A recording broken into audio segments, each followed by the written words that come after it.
রাজধানীর হাপানিয়া কার্তিক চৌমুহনী সবুজ পল্লী এলাকার বাসিন্দা বলবীর সিং ওরফে বিট্টুর বাড়ি থেকে উদ্ধার কার্তুজ সহ বিভিন্ন সামগ্রী। আমতলী থানার পুলিশ এই সকল সামগ্রী উদ্ধার করে গ্রেফতার করা হয় বাড়ির মালিক বলবীর সিংকে। এসডিপিও আমতলী পারমিতা পান্ডে জানান, পুলিশ গোপন সংবাদের ভিত্তিতে জানতে পারে বলবীর সিং এর বাড়িতে আগ্নেয়াস্ত্র মজুত রয়েছে। এই সংবাদের ভিত্তিতে আমতলী থানার পুলিশ বলবীর সিং এর বাড়িতে যায় এবং গোটা বাড়িতে তল্লাশি চালানো হয়।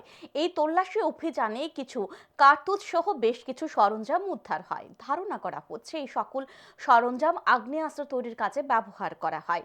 গ্রেফতার করা হয়েছে বলবীর সিংকে। বলবীর সিং এর বাড়ি থেকে উদ্ধার হওয়া সরঞ্জাম ফরেনসিক ল্যাবে প্রেরণ করা হবে। তিনি আরও জানান, ধৃত বলবীর সিং এর বিরুদ্ধে কলমচৌড়া থানায় একটি মামলা রয়েছে। সেই মামলার বিষয়েও খোঁজ নেওয়া হচ্ছে। জিজ্ঞাসাবাদ চালানো হচ্ছে বলবীর সিংকে। ধৃত বলবীর সিংকে বুধবার পুলিশ রিমান্ডের আর্জি জানিয়ে আদালতে সোপর্দ করে পুলিশ।